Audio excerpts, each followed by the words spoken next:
Interprétation simultanée de l'exposé de Marcos Zimmermann. Mesdames et messieurs, je vous souhaite une très cordiale bienvenue à ce colloque en ligne Advanced Care Planning du service soins palliatifs de la Conférence des évêques suisses. Je m'appelle Marcos Zimmermann, je suis enseignant d'éthique sociale chrétienne à l'Université de Fribourg et aujourd'hui on m'a confié la tâche de présenter un exposé d'introduction sur le thème la planification anticipée des soins, ACP ou PAS, observation sur le principe, les développements et les objectifs d'un point de vue éthique et théologique. Je vais parler environ pendant 1 heure et j'espère que vous pourrez bien suivre, que vous pourrez m'entendre et voir les slides. Le thème central de la planification anticipée des soins est évident. Même dans des situations où un patient ou une patiente, quelles que soient les raisons, n'est plus capable de discernement, même dans cette situation, les souhaits personnels de cette personne, ses valeurs doivent être respectés. Au centre, on a donc le respect de l'autodétermination et ainsi le respect de la dignité de l'être humain. 70% environ des personnes en fin de vie ne sont plus capables de discernement, au moins en Suisse. Ainsi, beaucoup de personnes sont concernées. Il ne s'agit donc pas d'un phénomène négligeable. Ce qui est nouveau par rapport à l'ACP, donc la planification anticipée des soins, Advanced Care Planning, est donc l'approche systémique. J'y reviendrai. Dans ce qui suit, je vais d'abord faire quelques remarques d'introduction et puis je vais parler de l'histoire. Je vais parler des éléments centraux de l'ACP ou PAS, puis je vais parler du rôle des églises dans le contexte de l'ACP, et puis je vais terminer avec une brève conclusion et des perspectives. L'introduction. Actuellement, on parle de planification du projet thérapeutique des soins, planification de la prise en charge, planification des soins, planification de l'urgence. Depuis des années, on discute sur les directives anticipées et maintenant, avec l'ACP, Advanced Care Planning, on veut déjà introduire quelque chose de nouveau? Oui. Mais si l'objectif central est clair, la recherche d'une définition harmonisée est assez difficile. Dans le cadre de l'Association européenne Soins palliatifs, on s'est récemment mis d'accord sur une définition courte. Il existe aussi une définition longue. Et les définitions ont été publiées dans Lancet Oncology 2017. Voici la définition brève.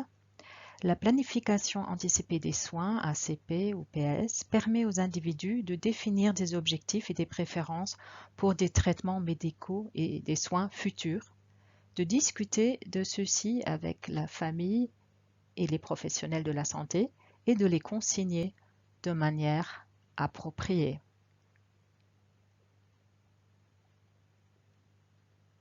L'ACP est donc un élément clé des soins palliatifs.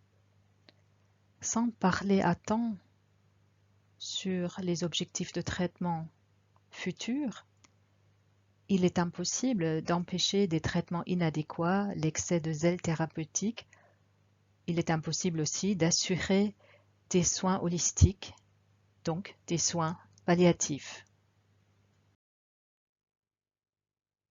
Lors du Congrès mondial de la recherche en soins palliatifs organisé en 2018 à Berne, auquel j'ai participé, on a beaucoup parlé du thème de l'ACP, mais on a pu remarquer aussi qu'il y a des différences frappantes sur le plan international. Si en Australie et au Royaume-Uni, on compte déjà 20 années d'expérience avec l'ACP, si en Allemagne, de premiers pas ont été entrepris il y a quelques années pour établir le principe, mais en Suisse, par contre, l'introduction est encore devant nous. Cela montre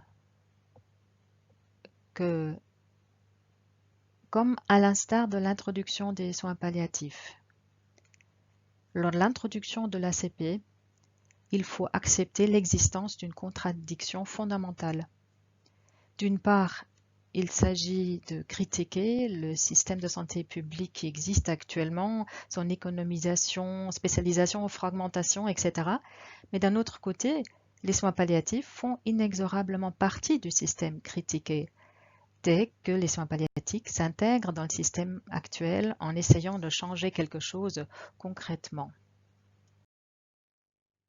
Dans la théologie, nous connaissons ce problème de l'ecclésiologie. Il y a deux modèles d'église. Les deux ont des avantages, mais également des risques. D'une part, la ville sur la montagne, conçue comme contre-société, avec un risque massif d'élitisme. Et finalement, ce modèle a le risque, ainsi l'Église a le risque de perdre toute influence. Et d'un autre côté, le modèle du sel de la terre, avec le risque qu'il y ait une dilution des idées, que l'Église devient invisible au sein de la société. On observe le même phénomène avec les soins palliatifs. S'ils veulent survivre en tant que mouvement identifiable, si les soins palliatifs veulent avoir une influence, ils doivent se distinguer du mainstream tout en s'y adaptant. L'ACP nous donne un bel exemple pour cela. D'une part, il s'agit de changer le système de santé publique de manière fondamentale, ce qui est louable, bien sûr. D'un autre côté, ce changement doit être provoqué à l'aide de moyens qui risquent de renforcer justement ce que l'on critique, à savoir la professionnalisation, la fragmentation, l'économisation et la spécialisation des soins de santé. C'est donc un véritable dilemme. Eh bien, comme c'est de coutume en Suisse, n'est-ce pas, en Suisse, on aime les compromis. Alors ici, il faudrait donc essayer de trouver un juste moyen, juste milieu, à savoir émettre des critiques prophétiques tout en changeant la pratique professionnelle du système.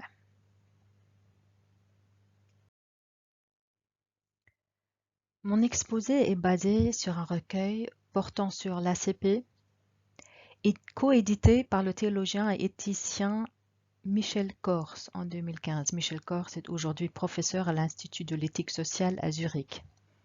En outre, je me base sur des textes de l'éthicien médical munichois Georg Markmann, qu'il a publié en règle générale avec le professeur pour médecine générale de Düsseldorf, Jürgen Inderschmitten. Puis, je me suis basée sur le cadre général ACP publié par le FSP en collaboration avec Palliative CH en 2018, intitulé « L'anticipation en lien avec la santé », en particulier en cas d'incapacité de discernement, Advanced Care Planning. Et last but not least, je me suis également basée sur des textes et résultats de recherche de la médecin, philosophe et sociologue Tanja Krones. Elle est actuellement responsable de l'éthique clinique à l'hôpital universitaire de Zurich. Avec elle, j'ai eu d'innombrables entretiens sur le thème. Et je crois qu'en Suisse, elle est quand même la pionnière ACP. Récemment, avec Monika Obrist, qui est présidente de Palliative CH, elle a édité un petit recueil très utile, disponible seulement en allemand, intitulé « Comment je voudrais être traité, Advanced Care Planning, Zurich 2020 ». Ainsi, je passe à mon deuxième point, à savoir les origines et leur contexte. Un élément fondamental de l'ACP, c'est le respect de la personnalité de la personne, des convictions et souhaits de la personne faisant l'objet de soins.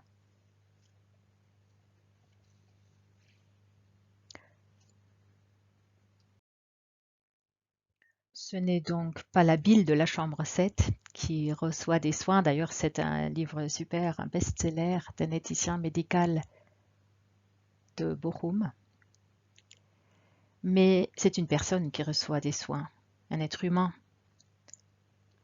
Il y a des mouvements en faveur des droits civiques qui se battent pour cela, comme par exemple l'Académie pour une médecine humaine, Académie für Menschenmedizin à Zurich, mais également Palliative CH, mais également les organisations d'assistance au suicide. en Suisse. Donc, dans ce point, il y a un accord au-delà de toute frontière idéologique. Également, dans le contexte de Covid-19, cet objectif a eu un nouvel élan. Personne ne veut être le jouet du hasard, de règles imposées, de routines institutionnelles ou de décisions arbitraires. Ainsi, il y a environ 50 ans, les premiers testaments biologiques ont été développés. Aujourd'hui, c'est les directives anticipées qui s'adressaient contre le paternalisme des médecins. Leurs objectifs continuent d'être ceux de l'ACP. Il s'agit de respecter la volonté du patient, même lorsque cette personne n'est plus capable de discernement, même si la personne ne peut plus communiquer sa volonté.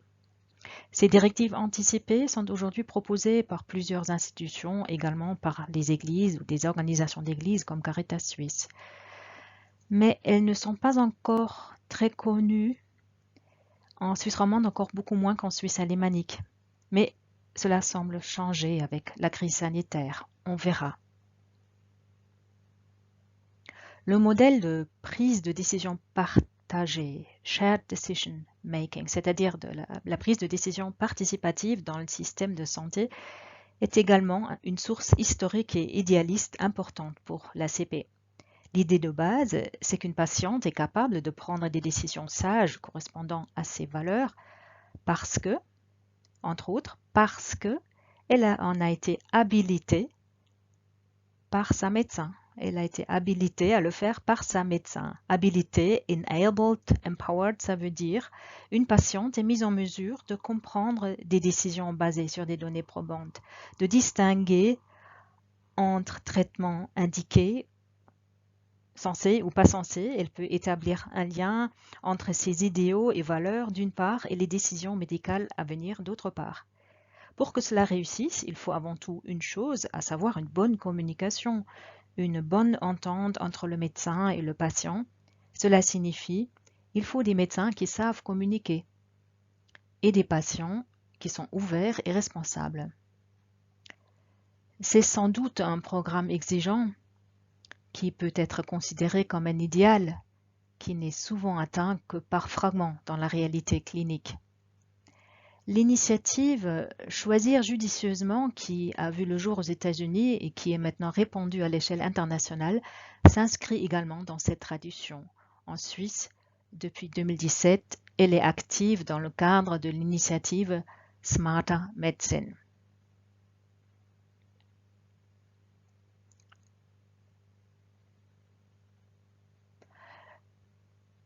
L'un, sinon le principal moteur de développement de l'ACP a été, et est encore, dans des pays comme la Suisse qui en sont encore à leur début, l'aveu que les directives anticipées sont en grande partie un échec.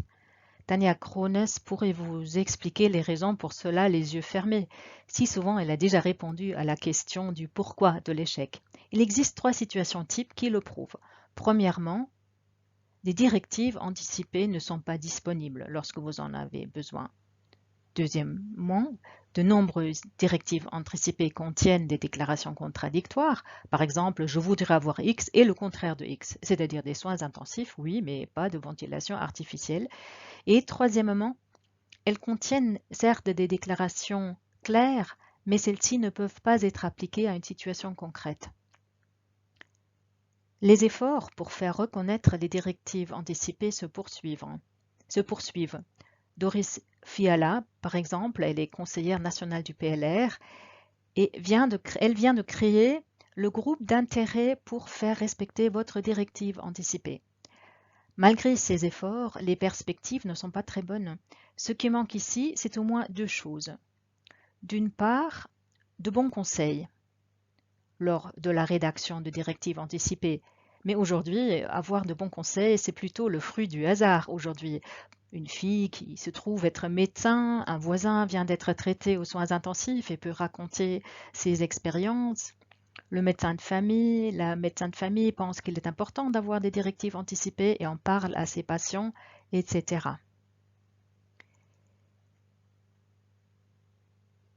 Ça manque donc, et puis il faudrait un système de santé publique qui prend ces directives anticipées au sérieux. Ces deux desiderata ont été ancrés dans l'ACP. Le principe de l'ACP est né aux États-Unis des années 90, puis il a été repris dans quelques pays anglo-saxons, surtout l'Australie, la Nouvelle-Zélande, le Royaume-Uni, le Canada et Singapour. Ainsi, des pays comme l'Allemagne ou la Suisse peuvent profiter des longues expériences faites dans les autres pays avec l'ACP. La Suisse en est encore à ses débuts. En 2018, un premier document de base intitulé Cadre général pour la Suisse a été élaboré par l'OFSP en collaboration avec Palliative CH.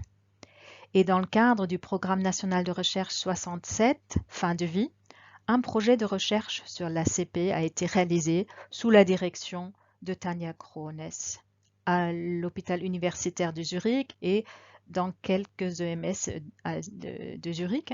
Et finalement, le catalogue des objectifs de formation pour étudiants de médecine a été complété par des compétences en matière d'ACP. C'est le nouveau droit de la protection de l'adulte, élaboré en 2013 comme chapitre du Code civil, qui sert de base. Ce droit règle la planification des traitements médicaux de personnes incapables de discernement. Il stipule clairement avec qui la médecin doit parler de la planification des soins au cas où la patiente est incapable de discernement. Ce droit règle également les directives anticipées et la possibilité de désigner un représentant thérapeutique. Donc, c'est pour la première fois que ces règles existent désormais au niveau fédéral. Encore deux remarques sur la situation de la Suisse avant que je passe à mon point suivant. Premièrement, il y a aujourd'hui une discordance entre des représentants d'un ACP Light. Parmi eux, il y a Steffen Eichmüller de l'hôpital de l'île de Berne, d'une part, et les représentants du Real ACP. C'est surtout Tanja Krones qui fait partie de ces personnes. Mais ce conflit porte non pas sur des éléments secondaires, mais sur la définition même de l'ACP. C'est-à-dire, est-ce qu'il suffit que des médecins et ou infirmières ouverts aux soins palliatifs discutent à temps avec les patients en fin de vie? Est-ce que ça suffit qu'il y ait une certaine ouverture, que les gens y pensent? Ou bien faut-il plutôt une procédure systématique et professionnelle? Est-ce qu'il faut, par exemple, pour toutes les parties impliquées, une formation pour atteindre les objectifs de l'ACP? Faut-il ou non d'importants investissements dans les ressources humaines et les structures de la santé publique? Donc c'est quelque chose de fondamental. Deuxièmement, on a constaté, et je pense que c'est encore plus important pour notre discussion, que les décisions difficiles à la fin de vie sont A, influencées par la culture, donc au Tessin par exemple, la prise de décision est différente qu'en Suisse romande, et B, que le respect de la volonté du patient n'est pas toujours l'élément central, même pas lorsque la patiente est entièrement capable de discernement au moment de la prise de décision. Ces deux constats sont le résultat d'une étude sur les décisions difficiles en fin de vie qui a été réalisée dans le cadre du PNR 67, fin de vie. Même lorsqu'une décision concernait une patiente capable de discernement, dans plus d'un quart des cas en Suisse romande et dans plus d'un tiers des cas au Tessin, cette décision a été prise sans en parler avec la personne concernée. Il faut donc s'attendre à des situations complexes. Il faut s'attendre à un paternalisme plus ou moins profond. Et il faut savoir qu'en Suisse, on parle soit trop peu, soit trop tard de ces questions difficiles. Pour illustrer, j'ai ici une édition spéciale de Primary Care, qui est la revue des médecins de famille suisses, sur le thème Smarter Medicine et Choosing Wisely. Ici, si vous regardez les grandes lignes, il s'agit de prendre des décisions judicieuses et prudentes, et ce n'est possible qu'en collaboration étroite avec les patients. Ensuite, cette action de publicité que j'ai repris de la NZZ récemment, il y a une semaine et demie, c'est Doris Fiala qui a donc créé une communauté d'intérêt pour faire respecter vos directives anticipées, votre mandat pour cause d'inaptitude. Elle veut donc qu'on adhère à cette communauté d'intérêt. Et j'ai trouvé que c'était quelque chose de très particulier parce que c'est quand même les puissants de cette société qui créent quelque chose, qui ont de toute façon beaucoup d'influence et qui doivent en plus créer une communauté d'intérêt pour faire aboutir les objectifs des directives anticipées. Et finalement encore une contribution de ce programme national de recherche 67 décisions en fin de vie qui montre, je ne vais pas l'approfondir ici, je pourrais en parler pendant une heure, mais ça montre donc que si on regarde un peu les décisions prises en fin de vie, décisions comme renoncer à un traitement, faire une sédation, etc. Donc on a constaté que cette décision est seulement prise après discussion avec le patient, même lorsque le patient est capable de discernement. En Suisse alémanique, donc seulement en 73% des cas, en Suisse romande dans 71% des cas et au Tessin dans 60% des cas. Donc je répète encore une fois, les décisions décisives à la fin de la vie qui se répercutent sur le moment de la mort, ces décisions ne sont pas toujours discutées avec le patient, même lorsqu'il s'agit d'un patient ou d'une patiente capable de discernement. Donc seulement dans 73% des cas en Suisse alémanique et seulement dans 60% des cas au Tessin, c'est peut-être encore cette mentalité italienne de paternalisme qui joue un rôle important ici. Ceci a peut différentes raisons, j'ai mentionné quelques raisons, mais de toute façon, il faut savoir que la situation de départ est quand même encore très complexe. Ainsi, je passe à mon troisième point, les principes, éléments et objectifs de l'ACP.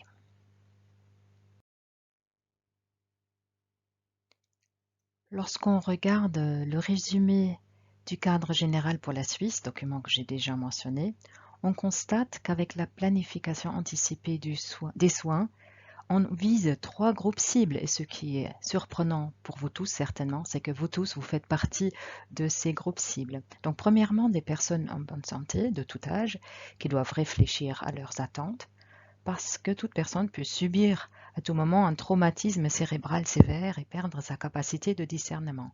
Deuxièmement, des personnes vulnérables ou atteintes d'une maladie chronique parce qu'à tout moment, il peut y avoir des complications, il se peut qu'une opération soit nécessaire. Et puis, troisièmement, des personnes gravement malades en fin de vie. Ici, il faut planifier les situations d'urgence, à savoir, faut-il ou non faire une réanimation. Il est évident que le public cible est celui des soins palliatifs, c'est-à-dire toute la société, tous les 8,5 millions de Suissesses et Suisses.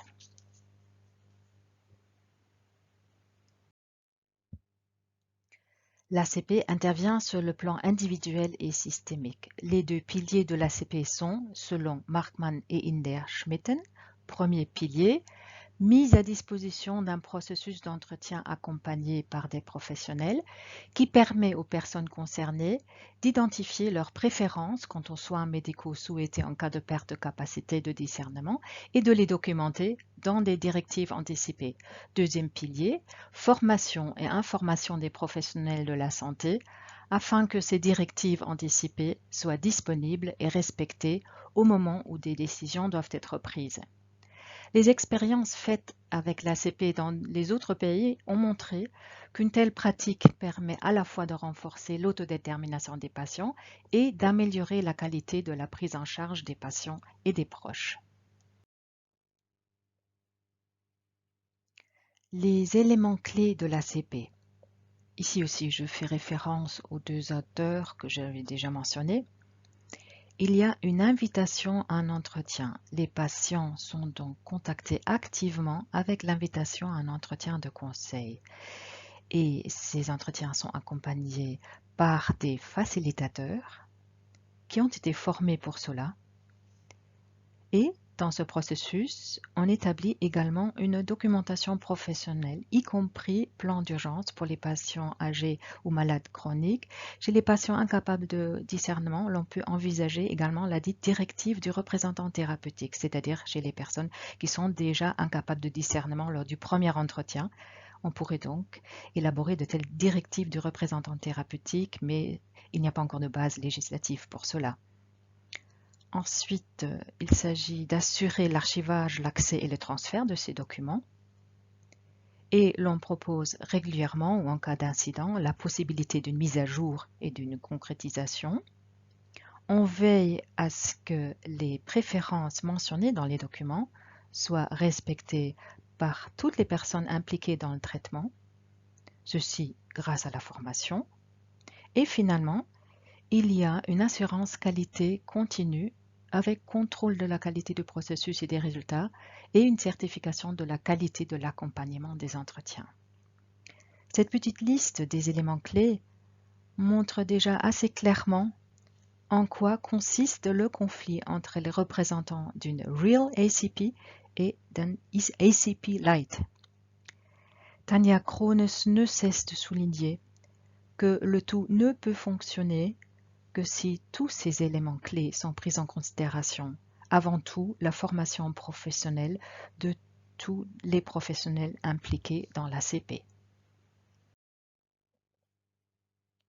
Dans le cadre de l'élaboration d'une convention ACP, on est invité à s'interroger sur 3 éléments centraux. Premièrement, le regard général sur la vie et sur le recours aux mesures médicales, attitudes et valeurs, questions existentielles, aspects spirituels aussi, opinions relatives aux mesures de maintien de la vie, craintes face aux traitements éventuels, appréciation des charges et des risques.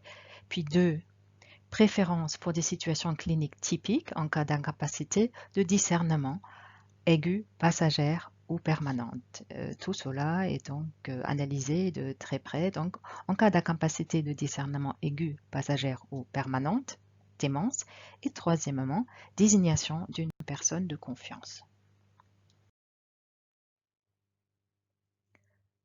Regardons brièvement ces directives en cas d'urgence. C'est un formulaire qui est utilisé en Allemagne et en partie aussi en Suisse par Tanja Krones dans son projet de recherche. Ici, on voit quels sont les aspects devant être discutés durant l'entretien de conseil. D'une part, le formulaire qui doit être signé par les deux côtés n'est valable que si seulement une réponse est cochée. Donc, seulement une réponse est possible, A, B0, B1, B2, B3, C. Sinon, ce n'est pas valable. D'un autre côté, on doit prendre ici des décisions qui sont vitales et qui concernent nous tous, même les jeunes. La crise sanitaire nous l'a rappelé, car on décide ici de l'utilisation ou non de la ventilation artificielle de la médecine intensive. Ainsi, je passe à mon point 4, l'ACP et les églises. Comment est-ce que les églises en Suisse pourraient réagir à ces initiatives que j'ai esquissées ici ou y participer? Face aux expériences faites actuellement avec la crise sanitaire, je pars du principe que l'idée du renforcement de l'autodétermination des patients recevra encore plus de soutien que dans le passé et qu'on peut s'attendre à une introduction de l'ACP en Suisse durant ces prochaines années, en supposant bien sûr que le niveau de vie évoluera comme ces dernières décennies.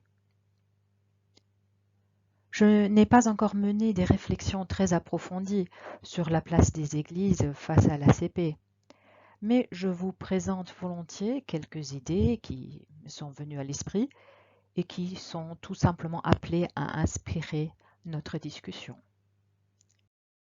Une première idée. En soutenant le principe général du respect de l'autonomie des patients et en soutenant les principes de l'ACP, les églises pourraient contribuer à une diminution des suicides assistés commis par désespoir. Pendant de longues années, j'ai analysé le phénomène de l'assistance au suicide en Suisse. Sur la base de cette expérience, je pars du principe que les expériences actuelles avec la pandémie et ses répercussions sur les EMS pourraient conduire un nombre croissant de personnes souhaitant le suicide assisté. Même avant la pandémie, les gens envisageaient l'assistance au suicide comme une alternative à l'entrée dans une maison de retraite. Ce motif est susceptible de se renforcer dans un avenir proche. L'expérience dans le domaine de la médecine légale va déjà dans ce sens. Ce n'est que si je peux être sûr que mes préférences et mes attitudes seront respectées dans ma phase terminale, même si je suis incapable de discernement, je peux affronter avec confiance une phase de dépendance totale à l'égard des soins d'autrui.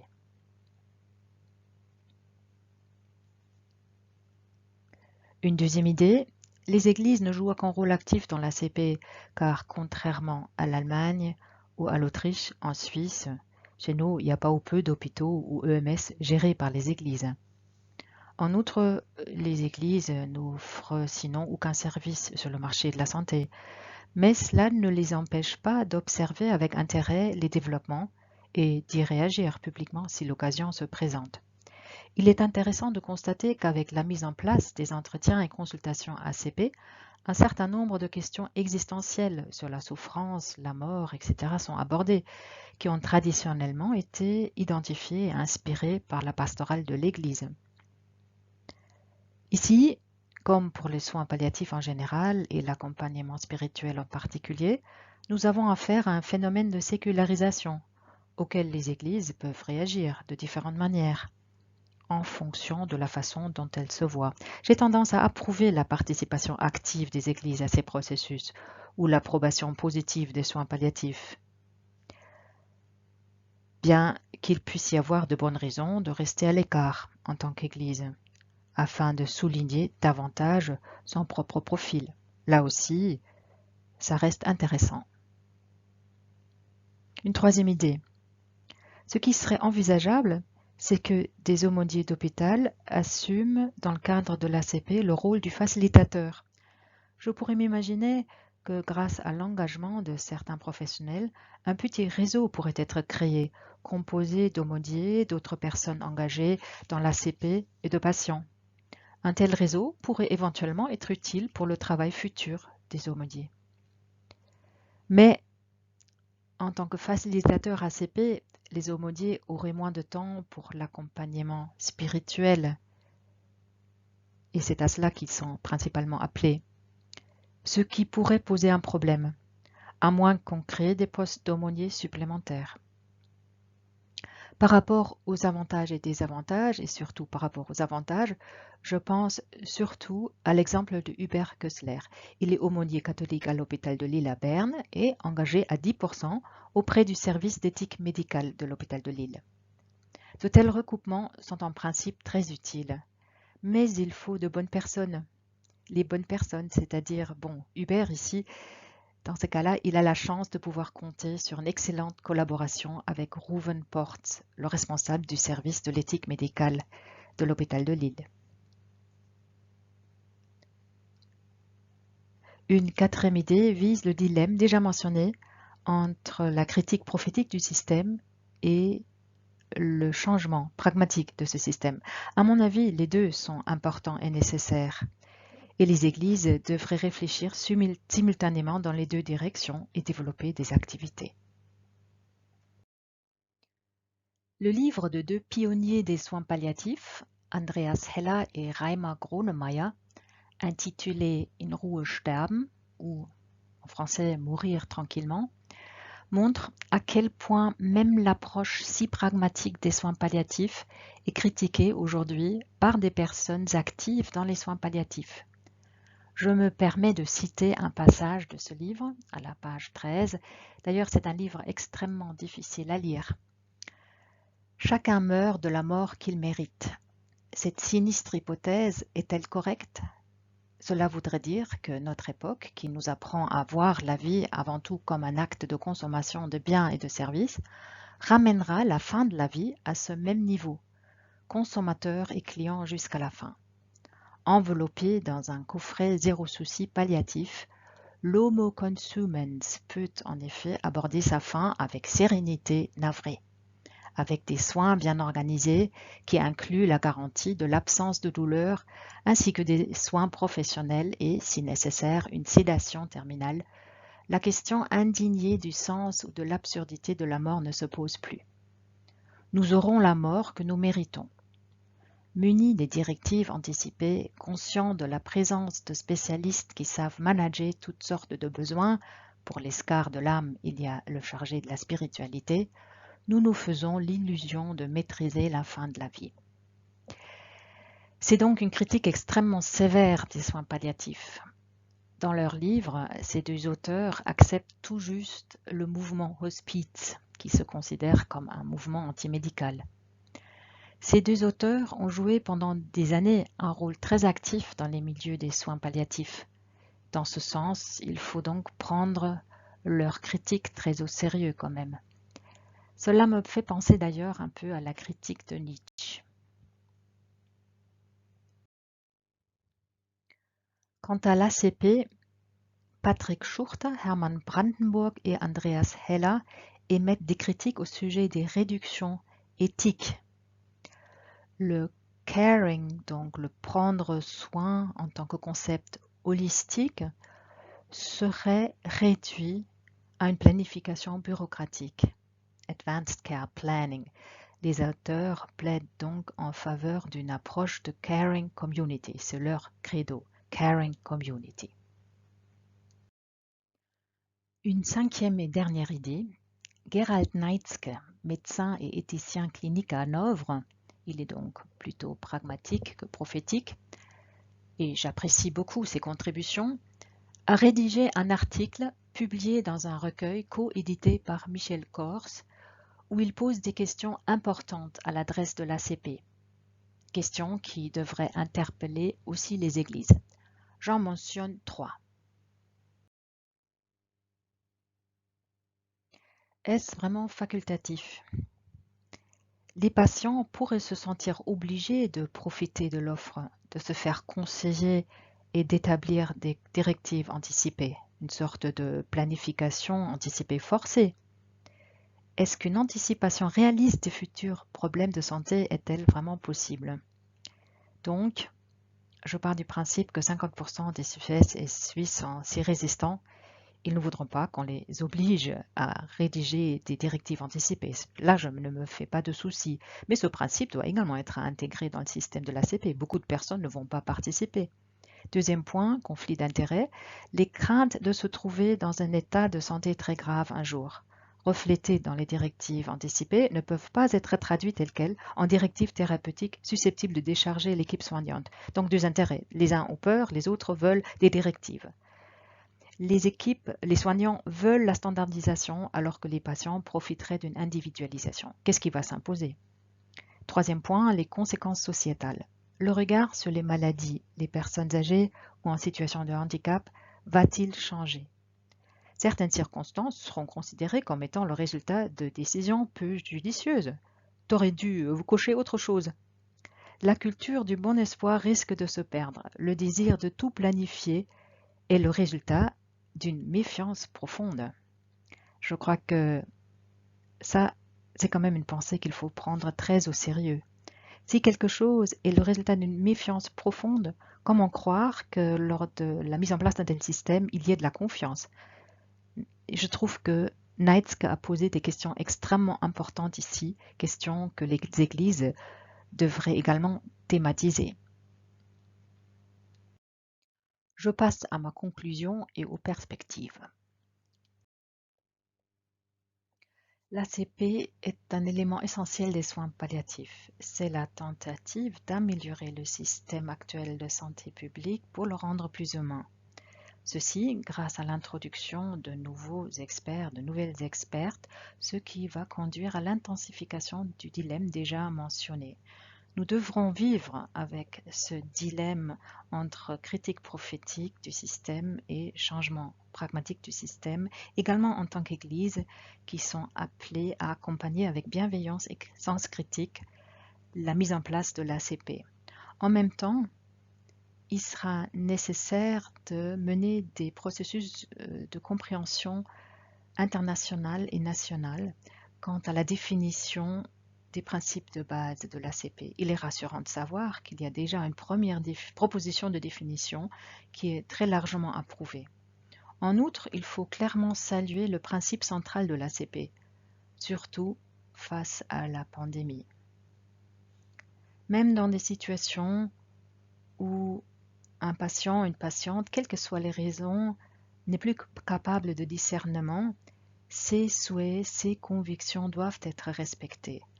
C'est le respect de l'autodétermination et de la dignité de l'être humain qui est au centre. Quant au rôle des églises, dans le contexte de l'ACP, j'ai essayé de formuler quelques idées, quelques suggestions. Si j'ai bien compris la situation, d'autres réflexions devront être menées encore et il faudra faire de premières expériences et les analyser.